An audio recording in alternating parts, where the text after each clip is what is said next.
How's it going, everyone? The PlayStation Store is running its end of the year sale, a gargantuan sale that most people think is better than the Black Friday sale. And remember that this isn't even the biggest sale left for the year. The holiday sale generally is pretty stacked. We'll see following up on the end of the year sale if that's going to be as stacked as it was in previous years. But we got games under $10. We already uploaded a video of deals under $10, but now it's time to do another one because there's so much stuff. And honestly speaking, I could probably do a third video, but let's get right into this one. We've got XCOM 2 The Collection, 90% off for $9.99. XCOM 2 is a game that I often recommend, and I always recommend you guys to get this version of the game if possible. You know, sometimes we do the under $5 videos, and the collection is never under $5, but this gets you the base game as well as XCOM 2 War of the Chosen, which does extend the experience quite a bit. Now, keep in mind, this game does have some technical issues and performance issues. It's not like it got a native PS5 upgrade or anything like that. The game came out back in 2016. 2K ain't gonna go back and dig this game up for a proper upgrade, so what can you do? But it's a really rewarding tactics title. Can get pretty challenging, but very enjoyable as well. As I've mentioned before in previous videos as well, I'm not huge into tactics-based games, but XCOM is one that I enjoyed. I enjoyed Enemy Unknown, and then obviously XCOM 2 was a game right up my alley after that. Next up, we have Ratchet Clank 2016, 50% off for $9.99. Obviously, at this point, Ratchet Clank Rift Apart is beloved, I would say. Maybe that's a little bit of a stretch, but I think most people enjoyed Rift Apart. Like, the main criticism with that game, and Ratchet in general, you can always make the criticism, is that it's a top-tier price title, and it is a fairly short game. Now, Ratchet 2016 was like a retelling of the first experience, and this was a budget title at $40 initially. Rift Apart, obviously, at $70. Well, now, 2016's at $9.99. Very much worth a playthrough. Obviously, it's not the technical experience, let's say, that Rift Apart is. Like, Rift Apart was a technical showcase for the PS5. 2016 was not a technical showcase for the PS4. It's a good-looking game, don't get it twisted, but you know, keep your expectations in line as far as that's concerned, but still has all the zaniness and the wackiness that you know out of Ratchet and Clank as far as weapons and whatnot. I wish we could get the Ratchet HD collection on PlayStation 4 so we could play Going Commando and up your arsenal, and, you know, it would be great to get Deadlocked on PlayStation 4 and 5 as well, but maybe we'll get that at some point, given that I think Ratchet and Clank is gonna go MIA for a while. Be a great way to at least appease Ratchet fans by doing stuff like the Future Collection or, you know, the original PS2 titles. Just throwing out an idea, Sony. I know you guys like to get, you know, a return on your investment and get games out there that don't cost a gargantuan amount to develop. Well, a Ratchet Future Collection would be exactly that, and I think it would do fairly well, but we'll see if that comes to fruition. For now, Ratchet 2016, $9.99 on that is great. Next up, Vampyr, 80% off for $7.99. This is a game done by Don't Nod Entertainment, the same studio that brought you the Life is Strange title, so expect a compelling narrative, good voice acting out of this game. The gameplay is where Vampyr does fall a little bit short. They did update the game to add like an easier mode, so if you just want to focus on, you know, the quality elements like the atmosphere, the storytelling, I think that might be a good route to go. But for $8, this is a really good deal, and honestly, I was like pretty surprised by how much I enjoyed this game. Like, I remember when I first saw Vampyr, like a trailer for it, I was like, this game's gonna be trash, and it wasn't trash. Like, yo, is it the greatest game ever? No. Not by any stretch of the imagination, but I thought the atmosphere, the story, even though the ending was kind of, you know, they kind of fumbled there, but overall, I thought the game was pretty decent at $8. Decent pickup. Next up, we have WipEout the Omega Collection, which is on sale for $7.99. You know, WipEout's a franchise that, in my opinion, has been done dirty by Sony. I feel like if they released a new WipEout game to today's PlayStation audience, the game would do really well. Never know if that'll come to fruition, but WipEout Omega Collection is awesome. A great futuristic arcade racer, great presentation, soundtrack's pretty good, and gameplay is obviously excellent. It's also got a great PSVR component that doesn't get, like, enough shine. Obviously, like, if you want to play VR1 games, you need to connect the VR1 headset, so that's kind of whack, but, yeah, it's great, and I would strongly recommend it, even without VR, and most people are going to play it without VR. It's a worthwhile game to have in your library. Next up, we have Tales of Zestiria, which is 90% off for $5.99. Widely considered to be, by most people, one of, if not the weakest Tales of game. Like, there's stuff like Dawn of the New World, Symphonia Dawn of the New World, which probably is just as weak, maybe even weaker, but in saying that it's the weakest Tales of game doesn't mean that it's a bad game, because the Tales of games are immensely consistent as far as quality level. Like, I would put Abyss and Arise and Vesperia among the upper echelon of Tales of titles, but they're all, like, fairly good, and Zestiria was still a fairly good game. It just made some very jarring narrative decisions,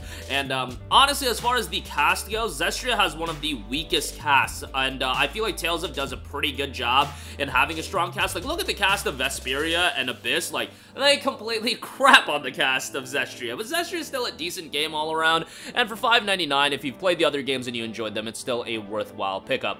Next up, we have Wolfenstein 2, the new Colossus Digital Deluxe Edition, 85% off for $9. This includes the base Wolfenstein 2 game, as well as all of the DLC packs. Wolfenstein is kind of a wacky, zany title as well, but as far as first-person shooters go and single-player first-person shooters, I thought Wolfenstein New Order was damn good, and I thought New Colossus built upon that and was an even better game. It's also got some length to it in comparison to other single-player FPS campaigns and whatnot. Like, yo, compared to a COD campaign, you might as well call this an open-world game. You know, Wolfenstein 2 is a damn good game. Story's pretty good, and I would recommend you to play New Order. There is like a recap video that's included, so, you know, that's a thing, but you guys know how those recap videos are. But yeah, $9 for the Deluxe Edition, quite good there. Next up, we have Frostpunk Complete Collection, 80% off for $8.99. This is a fantastic deal, given that it gets you Frostpunk, the base game, as well as the DLC content. Now, Frostpunk is a game done by 11-Bit Studios. 11-Bit Studios does games that really, you know, are emotionally incredibly gripping. They're darker games in terms of tonality, and while Frostpunk from a gameplay style definitely is more suited for keyboard and mouse and that PC audience, I feel like it's such a compelling city builder title and city management game that everybody should try it out. It has a decent transition to console controls as well, so that's pretty good, but just the style of the game and having a city builder and this dark ambiance, I think is incredibly unique, and from that standpoint, Frostpunk is a worthwhile playthrough. The base game is $6. You pay $3 more and you get the season pass. I think that's worth it, so I would definitely give that a shout. Next up, we have the Ascent, 70% off for $8.99. I initially played this back on Xbox Game Pass when it dropped. It had like a year delayed release on PlayStation 4 and 5. Pretty good top-down cyberpunk isometric RPG. Like, I enjoyed it for what it was. Customizability, gameplay's pretty solid. Don't expect anything blow away, but if you're into the style of game that Ascent is, you'll probably enjoy it. It does have multiplayer as well, so if you do want to play it with a couple friends, that is an option, and $8.99 I feel like is a pretty good price. Is available on Plus Extra. Next up, also available on Plus Extra, we have Code Vein, 85% off for $8.99. This will often be called Anime Dark Souls, and I can definitely see that comparison. It's a game that definitely has its issues in terms of its narrative, and this was actually done, I believe, by the same studio that did Scarlet Nexus, and Scarlet Nexus crushes it from a narrative standpoint. Code Vein, not as strong, but I feel like the world design, the character design, all of those elements are rather strong, and if you like the anime aesthetic, if you're into Souls-like titles, this is a game you should play. $60 was pricey, but at $8.99, pretty damn good deal there. Next up, we have the Castlevania Advance Collection, $7.99 if you're a Plus subscriber, $8.99 without your Plus subscription. This includes Castlevania Circle of the Moon, Harmony of Dissonance, Aria of Sorrow, and the Dracula X. These are games that are classics in the Castlevania universe, and a lot of people love them. Obviously, these are games that, it's called the Advance Collection, so, like, keep your expectations in line from the technical standpoint, but that's what I always say about the collection with Castlevania Symphony of the Night. You know, these are classic titles, but classics for a reason. For this price point, $7.99 with all the content you're getting, pretty good pickup. Shadow of the Colossus, also a classic, but it's 50% off for $9.99, and this is the ground-up remake done by Bluepoint Games. This was Bluepoint's first, like, real remake, because before this, they were doing a lot of HD remasters, like the Uncharted Nathan Drake collection. SOTC is a legit ground-up remake, and it is a fantastic remake. Like, even on the PS4, it is a technical juggernaut, and still, you know, kind of pushes that console to the limit. If you guys don't know, SOTC on PS2, phenomenal game. Really pushed the hardware of that game to its absolute knees, and SOTC on PS4 is great as well. Incredibly atmospheric. The immersion level in this game is just so strong. Obviously, the game is centered around fighting this behemoth, these behemoth colossi, or colossuses. I don't know exactly what is the term for that, but you get the idea. They all have their unique style in terms of how you beat them, and it's done very well.